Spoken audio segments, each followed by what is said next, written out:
Donc bonjour, on va démarrer. Voilà, il nous manquait un protagoniste de l'atelier. Voilà le protagoniste. Donc l'atelier qui va durer 1 heure, va se consacrer à la question du design. Alors c'est vrai qu'on a souvent une vision du design autour des chaises, des voitures, d'un certain nombre de designs d'objets.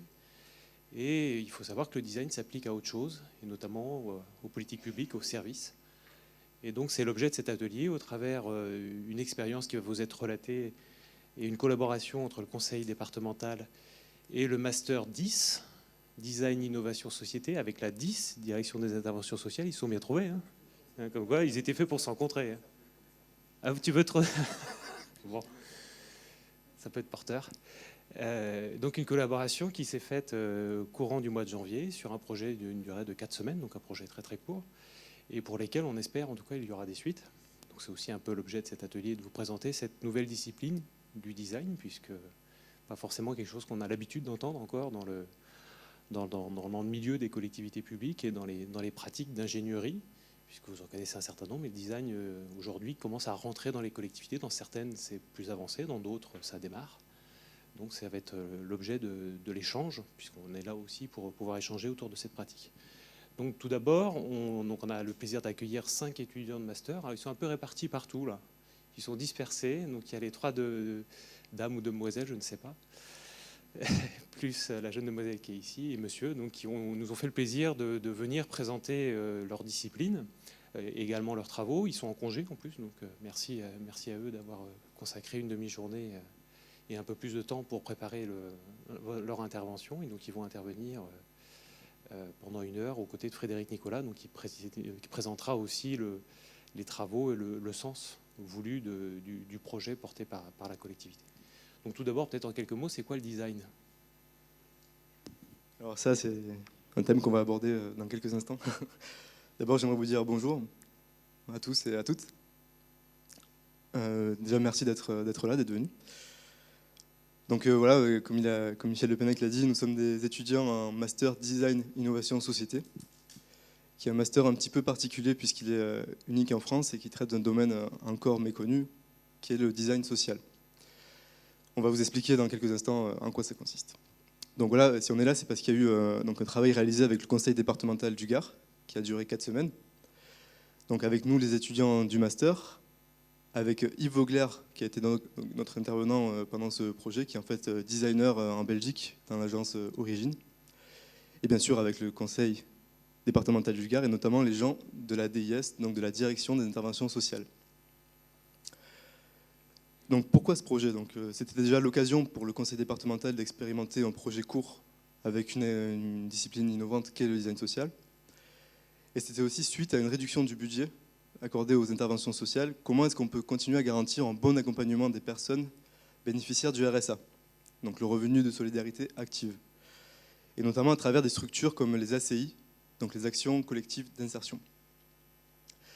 Ça a été le sujet de notre travail pendant 4 semaines, au bout desquelles on a fait une présentation donc, au conseil départemental, et à laquelle Madame Suita, qui n'est plus là, qui était là à la première présentation, a assisté. Et apparemment, elle était assez satisfaite puisqu'elle nous a demandé de revenir présenter le résultat de ce travail aujourd'hui et également d'expliquer ce qu'est le design social et quel est l'intérêt qu'il peut avoir pour des institutions publiques telles que le conseil départemental. Donc notre présentation aujourd'hui, elle va s'articuler de la façon suivante. On va d'abord vous présenter ce qu'est le design, puis plus en détail ce qu'est le design social, et nous verrons ensuite ce que l'on fait dans le master, quelles sont nos méthodes et quels sont les intérêts que ça peut avoir pour une institution publique. On verra aussi également à la fin des exemples de projets, notamment celui réalisé avec le conseil départemental, mais aussi avec un autre partenaire, donc qui a été les hôpitaux de Marseille. Et voilà, on va vous expliquer ça. Donc tout d'abord, qu'est-ce que le design ? Les médias véhiculent une idée du design qui est là pour décorer, pour faire des objets beaux. Ce serait un design qui s'attache uniquement à l'apparence. On a souvent ce stéréotype du designer, comme on voit ici à droite, avec ses petites lunettes et son col roulé noir, qui fait des chaises sur lesquelles on n'a pas forcément envie de s'asseoir, mais par contre qui coûtent très très cher.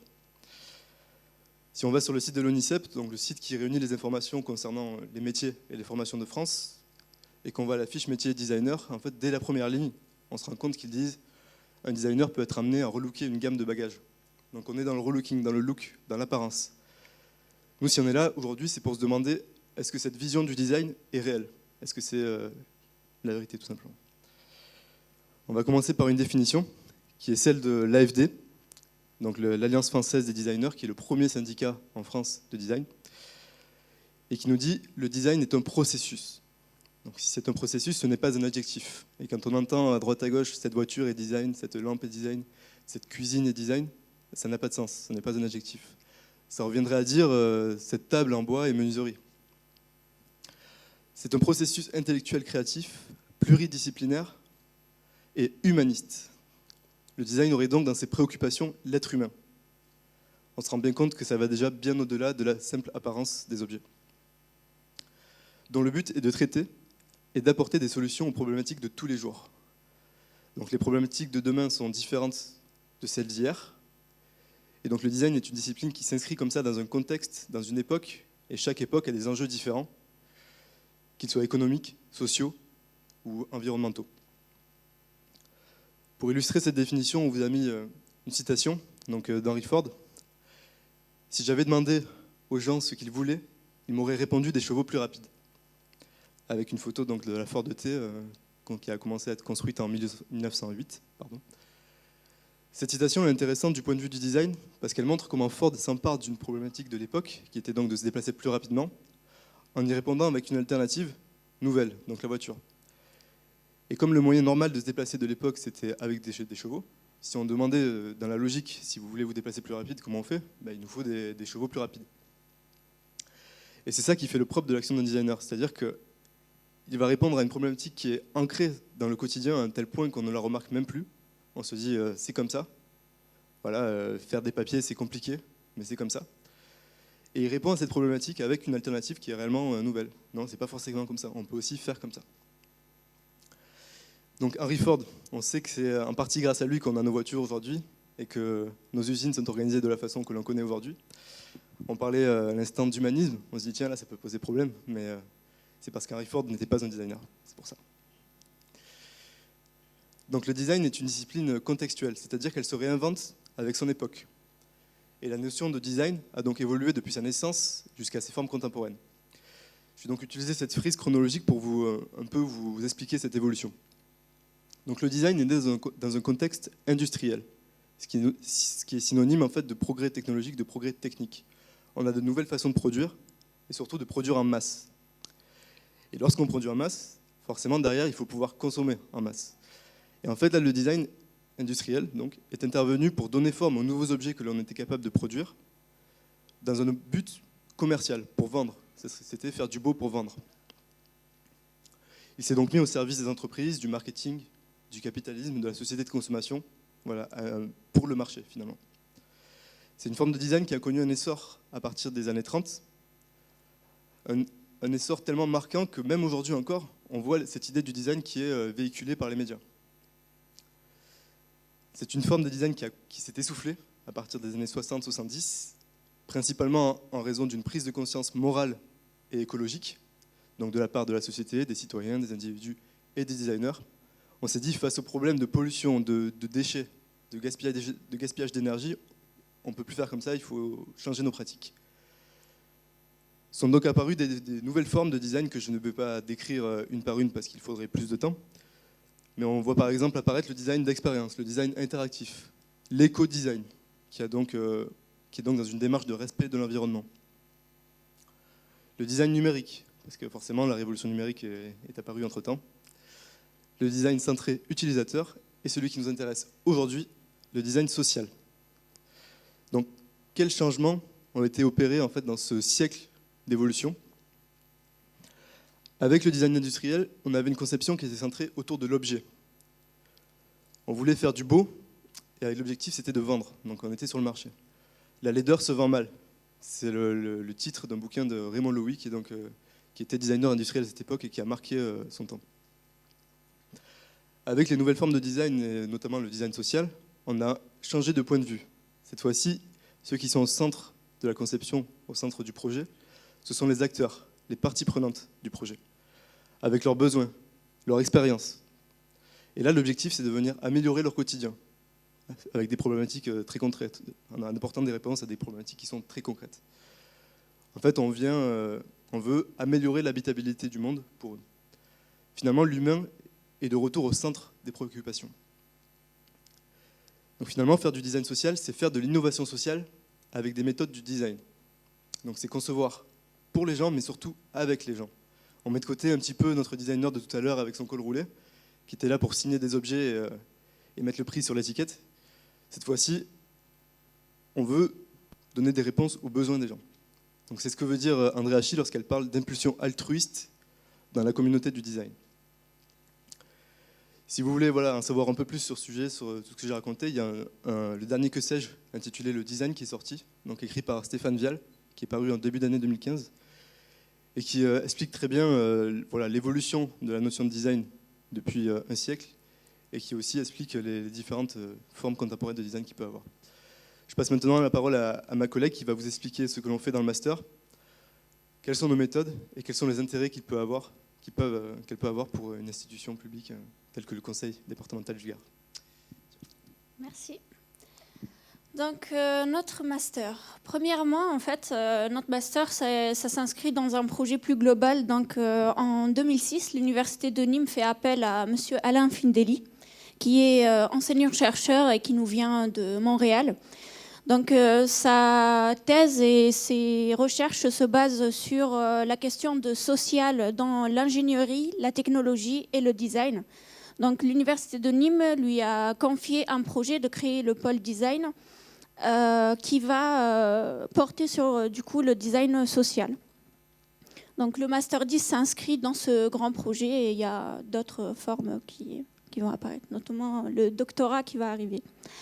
Voilà, donc le master a été créé en 2006 et je vais vous présenter un peu nos méthodes et notre organisation pédagogique en fait, du master. Donc premièrement, une grande partie de notre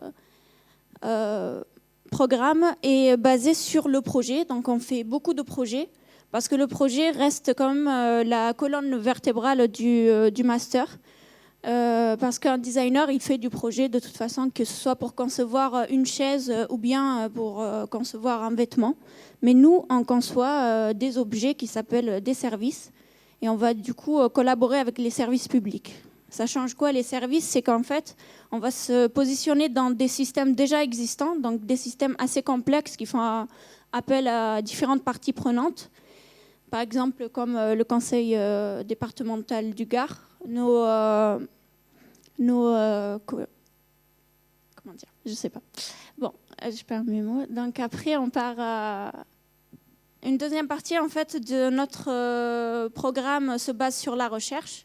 Pourquoi la recherche? Parce que vu qu'on traite des problématiques qui restent quand même assez complexes et dans des dispositifs de services publics qui font appel à des notions de recherche fondamentales qui dépassent même la pratique d'un designer, en fait, on va piocher dans les recherches déjà existantes, dans les recherches scientifiques, pour aborder ces notions fondamentales. Par exemple, pour le projet avec le conseil départemental, une des questions fondamentales, c'était de garder en tête la question de respect de soi, de confiance en soi et de respect de l'autre, face aux démarches RSA, donc pour un bénéficiaire de RSA et pour les professionnels aussi qui sont en face.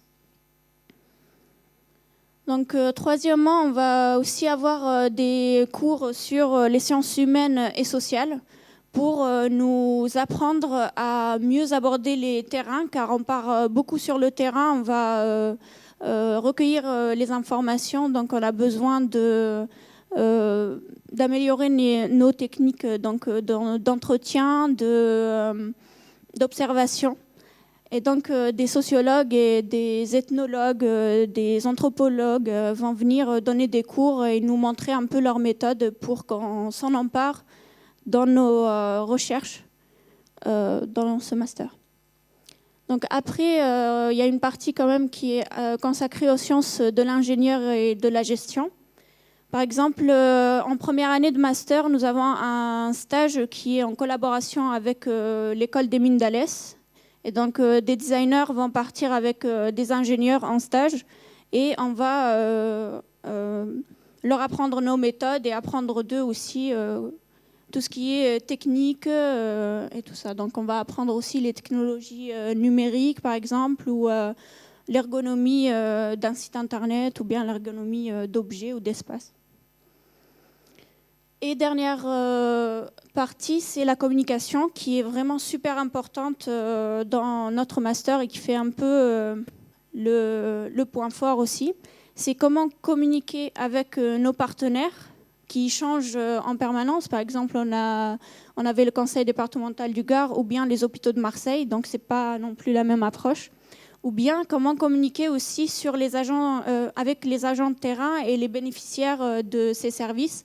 Par exemple, en prenant en compte les freins qu'il peut y avoir, par exemple des freins de langue, de timidité ou des choses comme ça. On garde ça en tête et on essaye de créer des dispositifs de communication plus simples en utilisant nos outils de designer, par exemple la vidéo, les photos, les dessins, les petits dessins simples pour communiquer plus simplement. Donc un designer qui sort de notre formation, c'est quelqu'un qui sait manier beaucoup d'outils et qui est conscient que dans un projet, il y a une complexité et que ça fait appel un peu à différents domaines. Et on garde ça en tête même après dans nos métiers. Donc comment travaillons-nous ? On va expliciter un peu notre méthode de travail par deux exemples qu'on vous a cités. Donc je vais passer la parole à monsieur Frédéric Nicolas qui va vous présenter le projet qui a été mené avec le conseil départemental. Oui, donc il s'agissait de faire une commande sur 4 semaines durant le mois de janvier à partir de la proposition de coopération qui avait été amenée par la MEOP suite à une rencontre avec l'université de Nîmes.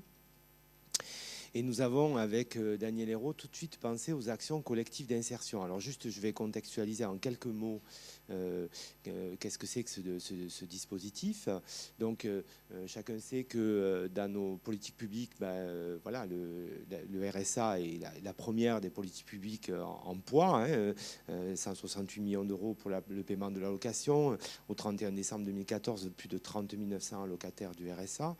Et puis une loi qui aujourd'hui incite les allocataires du RSA à avoir un parcours pour tenter d'accéder soit à la formation, soit à l'emploi, avec d'abord une implication de nos services, et notamment du service social dans l'accompagnement individuel, dans la levée des freins sociaux, une implication aujourd'hui très forte de Pôle emploi, puisque Pôle emploi accompagne plus de 15 000 allocataires du RSA voilà, dans le cadre de leur inscription en tant que demandeur d'emploi.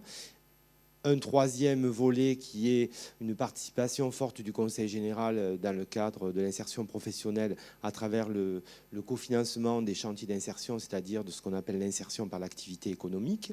Donc ça, c'est, on va dire, pour aller vite, 3 grands piliers. Et puis, de longue date, dans ce département, il y a un dispositif qui s'appelle les actions collectives d'insertion, qui participe de manière collective, comme le dit son nom, à l'accompagnement des bénéficiaires du RSA dans la levée des freins sociaux, c'est-à-dire l'accès au logement, l'accès à la santé, voilà, l'accès à tous les domaines de la vie quotidienne et tenter de les améliorer, à travers une dynamique de groupe, à raison de séances de travail autour de supports qui peuvent être des supports artistiques ou des supports autres, à raison de 3 fois dans la semaine sur des périodes de 6 mois, éventuellement renouvelables. Ces actions collectives d'insertion, je crois qu'on est un certain nombre parmi les acteurs de la DGADS à y croire, dans la mesure où elles ont fait leurs preuves et qu'elles sont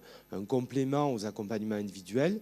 Cependant, comme toutes les actions à l'heure actuelle, elles doivent être revisitées pour savoir si elles correspondent toujours aux besoins. Elles doivent être revalorisées. Et par ailleurs, il était intéressant aussi, à partir de ce public, de se poser les questions que se posent les questions que se posent les étudiants en design et qui vont vous exposer. Parce qu'effectivement, voilà, c'est un temps où on peut réfléchir au fond avec les personnes sur la manière dont elles accèdent à leurs droits et comment et quels sont les chemins de traverse qu'elles doivent emprunter pour faire valoir leurs droits. Donc, étant donné que le temps était assez court, on leur a demandé de se centrer effectivement sur 2 actions collectives sur Nîmes. Donc, merci aux collègues du service territorial d'insertion qui ne sont pas là forcément aujourd'hui, mais qui ont accompagné la démarche, donc l'UTASI Grand Nîmes. Et puis, à l'intérieur de ces actions collectives d'insertion, d'avoir un regard un peu plus focalisé sur les personnes, les familles monoparentales, puisque nous savons que par nature, si j'ose dire, nature sociologique, elles cumulent pour la plupart toutes les difficultés concernant l'accès à l'emploi, puisqu'elles doivent mener à la fois vie de famille et puis vie vers l'insertion professionnelle. Voilà. Donc, ils ont participé à cette commande. Et donc, juste, j'en dis quelques mots d'analyse. La commande était complexe parce que, d'une part, en l'espace de très peu de temps, il fallait qu'ils s'approprient la globalité du dispositif RSA, autant la question du droit, où on le demande, à quoi ça correspond, voilà, quelle démarche il faut faire, mais aussi il fallait qu'on leur fasse passer le message de quelles sont les grandes orientations aujourd'hui par rapport aux objectifs d'insertion, c'est-à-dire la place de Pôle emploi, puisque parallèlement, on voulait aussi un peu savoir comment Pôle emploi, qui accompagne à plus de la moitié de nos bénéficiaires du RSA, pouvait s'approprier ces actions collectives d'insertion, puisque tel est l'enjeu aujourd'hui. En clair, c'était comment ils pouvaient nous aider à voir quels étaient les degrés de cohérence dans l'ensemble des actions d'insertion pour les allocataires du RSA. Et de leur regard, qu'est-ce qu'ils pouvaient nous apporter de neuf sur ce qui pouvait correspondre à leurs besoins. Voilà, je voulais dire ça, juste.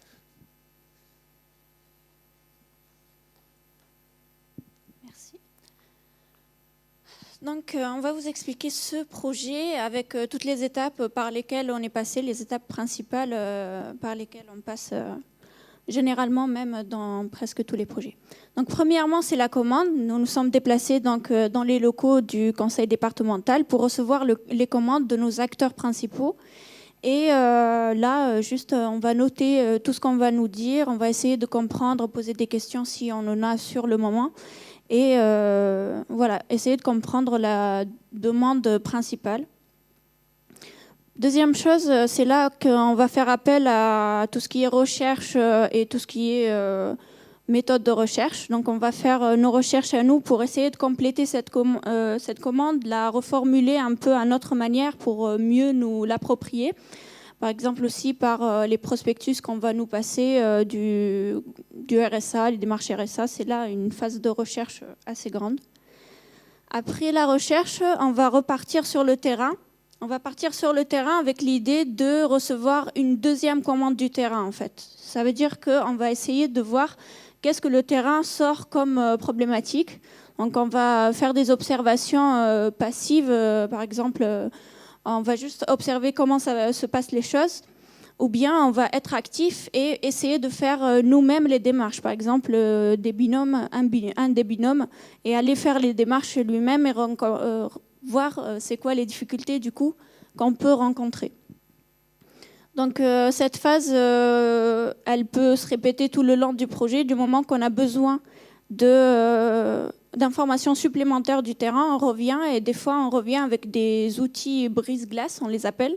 Donc c'est des outils qui vont nous permettre d'interagir avec les personnes plus simplement. Par exemple, on va faire un schéma du parcours du RSA tel que nous on l'a compris.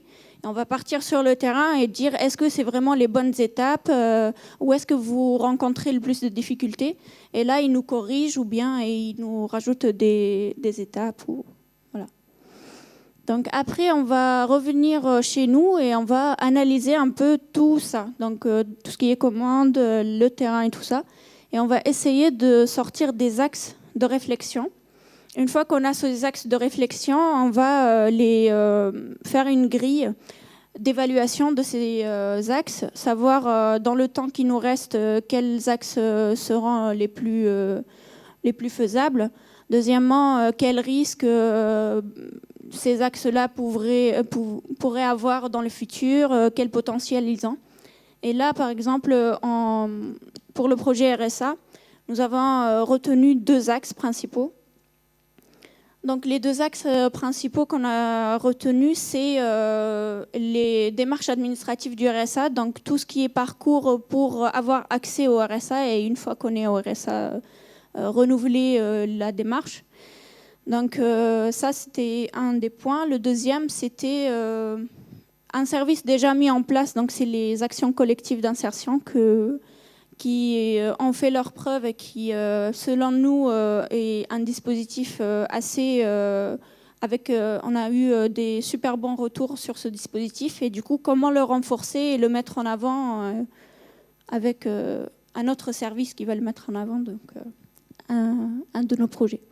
Donc après ça, on a invité dans nos locaux les personnes du terrain et les commanditaires pour venir réfléchir avec nous et déjà, premièrement, valider que nos pistes de réflexion sont bien pertinentes, et deuxièmement, de commencer à créer ensemble des pistes de solutions possibles. Donc, par exemple, on avait sorti, ici, on faisait un jeu qui nous expliquait comment se passent les démarches RSA, ou on va faire une affiche ludique, enfin, des idées que les personnes vont faire avec nous.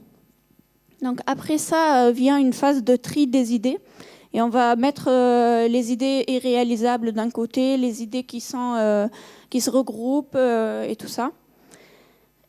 Et après, on va en sortir nos idées à nous de services possibles à rendre dans le temps qui nous reste. Donc. Et après, donc, on va développer ces idées au maximum, rendre donc des propositions qui restent à l'état quand même de prototype, parce qu'à cette étape-là, on n'a pas donc validé nos propositions par le terrain. Donc, on va créer des prototypes qui restent assez réalistes et facile à mettre en place pour les tester sur le terrain. Mais dans notre master, donc, on s'arrête à cette phase-là, la plupart du temps, de manque de temps et parce que le programme pédagogique est assez chargé. Mais l'idéal, ça serait aussi de repartir une fois qu'on a nos prototypes, on va les tester sur le terrain. Et si ça marche, ça marche. Si ça ne marche pas, s'il y a des modifications à faire, c'est assez rapidement faisable vu que c'est des prototypes qui sont en carton ou qui sont assez faciles à redesigner. Donc nos 2 axes de réflexion, maintenant je vais vous expliquer un peu les propositions que nous avons proposées au conseil départemental par la suite. Premièrement, pour le parcours RSA, nous avons observé sur le terrain que les personnes qui vont faire leur démarche, la plupart du temps, ils ont une pochette avec eux, avec tous les papiers bien classés pour ne rien rater. Et que la plupart du temps, en fait, ils ne savent pas où partir en premier, ils ne savent pas qu'est-ce qui les attend. Ils vont faire ce papier-là, mais ils ne savent pas si c'est le bon. Et voilà, il y a beaucoup de malcompréhension, on va dire, du système. Donc, on avait proposé une pochette qui serait pratique pour eux, pour les papiers et tout ça, pour classer leurs papiers. Et deuxièmement, qui a au dos un schéma de toute la démarche du RSA, du début à la fin. Donc, c'est une ligne chronologique avec toutes les étapes à franchir. Et comme ça, ils savent au moins qu'est-ce qui les attend. Et il y a même des avertissements. Attention, ici, vous devez aller plutôt à la CAF, ici, plutôt à Pôle emploi. Voilà. Donc, bien sûr, ça reste à l'état de prototype. Et c'est juste pour expliciter notre idée de faire une pochette un peu valorisante pour ces personnes, pour leur dire on pense à vous, on a pensé à vous donner une pochette parce que vous en avez un peu tout le temps, et une pochette pratique qui va vous aider tout le long de votre parcours. Voilà. Donc, deuxièmement, on avait aussi relevé le fait que pour faire les démarches assez rapidement, le plus rapide qui existe, c'est Internet, en fait. Les personnes qui passent par Internet n'ont pas à faire des allers-retours inutiles. Et ces personnes-là, en fait, de plus, on avait ciblé les familles monoparentales, donc on avait remarqué qu'elles n'avaient pas beaucoup de temps aussi pour les déplacements et tout ça. Donc c'est un site internet qui répertorie tout ce qu'on a à savoir sur le RSA. Donc on est parti des questions qu'on va se poser une fois qu'on va rentrer dans le dispositif RSA. Premièrement, qu'est-ce que je me pose comme question? C'est qui peut m'aider? Vers quel bâtiment je vais m'orienter? Est-ce que c'est la CAF en premier? Est-ce que c'est Pôle emploi et tout ça? Donc, première étape, tous les bâtiments qui existent, qui sont en rapport avec le RSA. Et si on clique sur le bâtiment, on a une fiche qui nous explique c'est quoi la fonction de ce bâtiment et comment le contacter. Deuxièmement, je vais savoir est-ce que j'ai le droit au RSA. Et donc là, simulation et quel RSA on peut avoir. Et troisièmement, le chemin que je dois suivre tout le long de mes... pareil que pour la pochette, en fait, c'est le parcours RSA. Quatrièmement, une fois que j'ai le RSA qui va m'accompagner, un accompagnement professionnel ou bien un accompagnement social par les ACI, Action collective d'insertion. Et à la fin, on a une plateforme qui nous renvoie vers les sites officiels pour refaire nos papiers sur Internet, donc le site de la CAF, le site des impôts et le site du CMU, pour renouveler les démarches. Donc, deuxièmement, c'est la communication des ACI auprès de Pôle emploi. Donc, on avait remarqué, en fait, on nous a dit que Pôle emploi, c'est le nouveau pôle qui va s'occuper de prescrire les ACI aux bénéficiaires de RSA, donc les envoyer vers les ACI. Sauf que quand on est allé sur le terrain, poser la question aux agents de Pôle emploi, est-ce que vous savez ce que c'est qu'une ACI?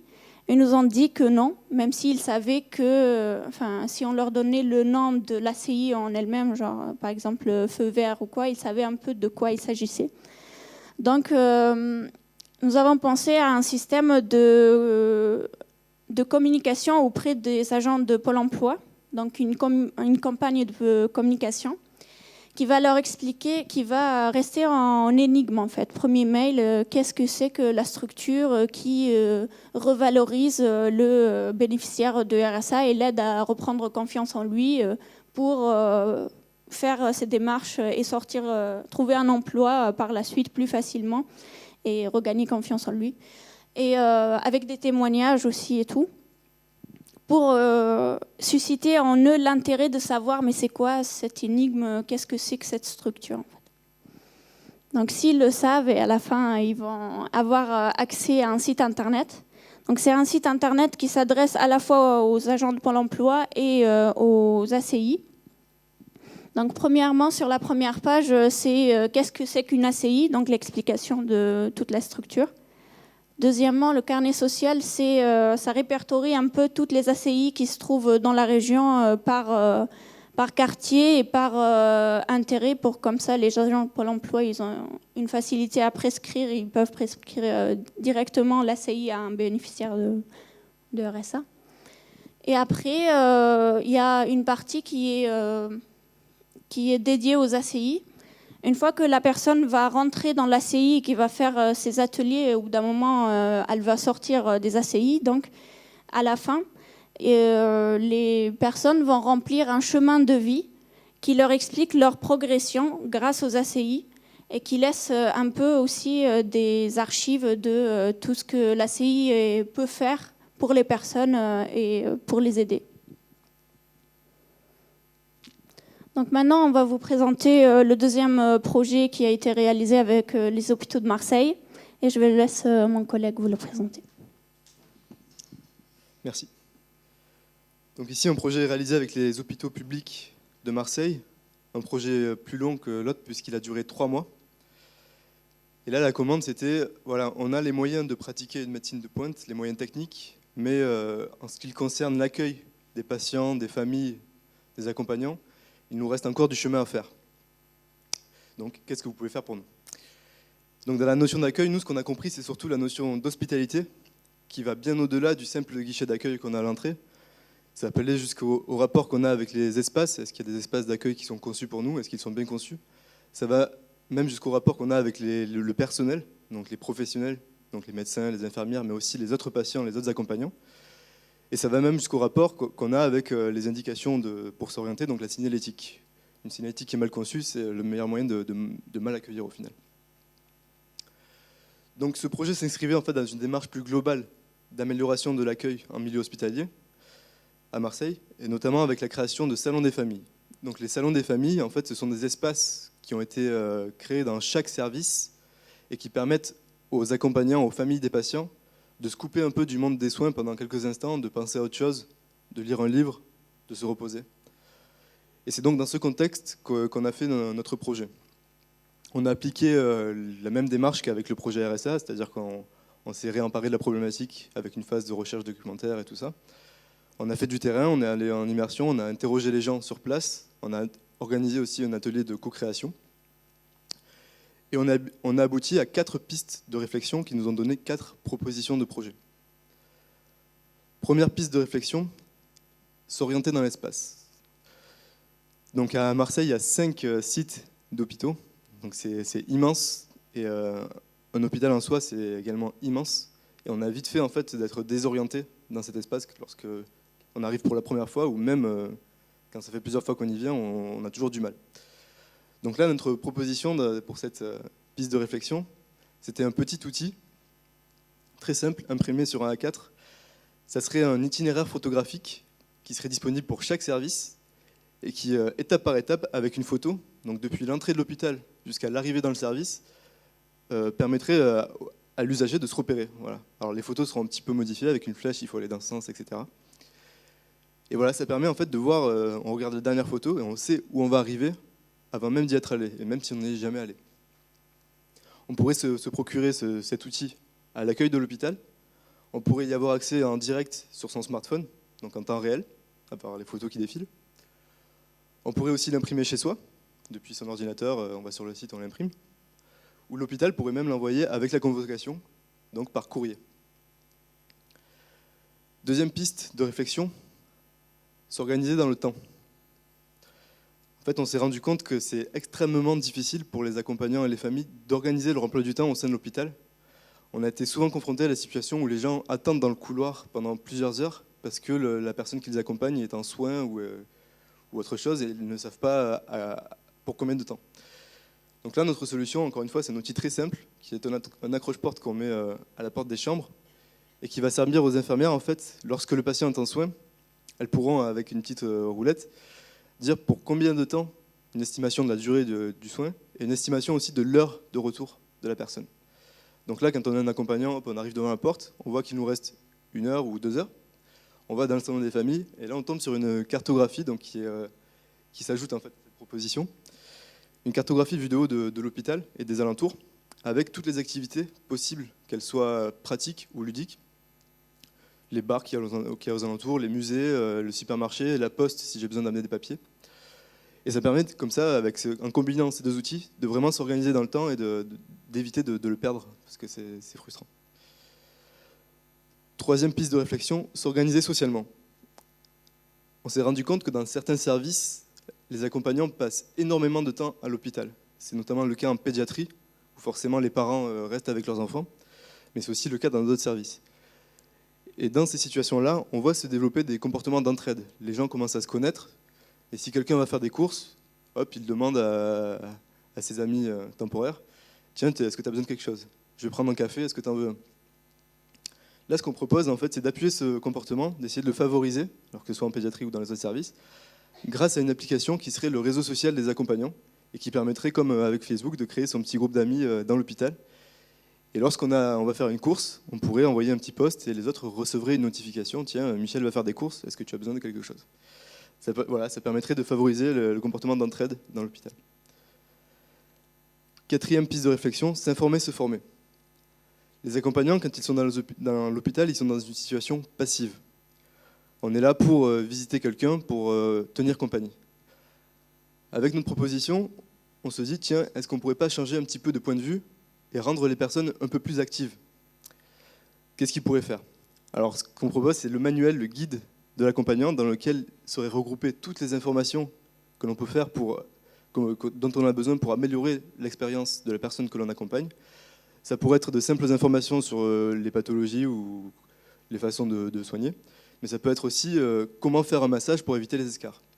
Alors on ne demande pas de choses, on ne va pas demander aux gens de faire des prises de sang par exemple, c'est que des petits gestes comme ça qui peuvent améliorer vraiment l'expérience d'une personne au sein de l'hôpital.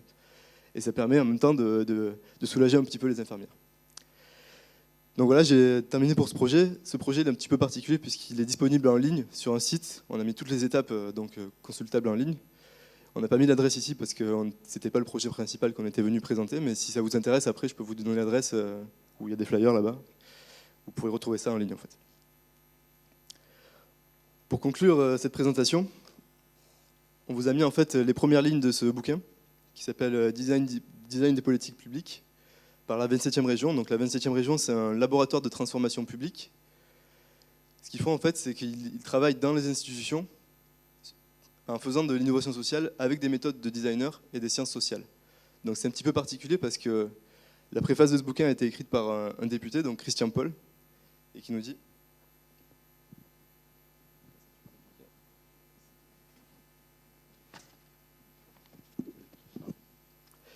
il y a urgence et nécessité à transformer l'action publique. Il existe 1000 façons d'analyser les problèmes de la machine politico-administrative, mais on peut aujourd'hui faire 3 constats de base. Elle souffre de nombreux défauts de conception, ne suscite plus le désir et peine à prendre en compte les pratiques des citoyens. Donc il parle de 1000 façons d'analyser la machine politico-administrative. Le design social en est une. Et il permet d'apporter des solutions concrètes à des problématiques contemporaines par l'innovation sociale. Alors ce n'est pas la seule discipline qui fait de l'innovation sociale, mais c'est une discipline qui, par ses méthodes, permet d'arriver à des alternatives réelles. Donc les mentalités en France commencent à se débloquer par rapport à cette démarche d'innovation sociale par le design. On voit de plus en plus de designers qui travaillent au sein des régions, voilà, sur ce genre de problématiques. Et il y a même, donc à côté d'ici, en région PACA, un poste de designer de service qui s'est créé au sein de l'institution qui s'occupe de la région. Voilà, merci, on a terminé pour notre présentation. On reste disponible pour échanger avec vous si vous avez des questions.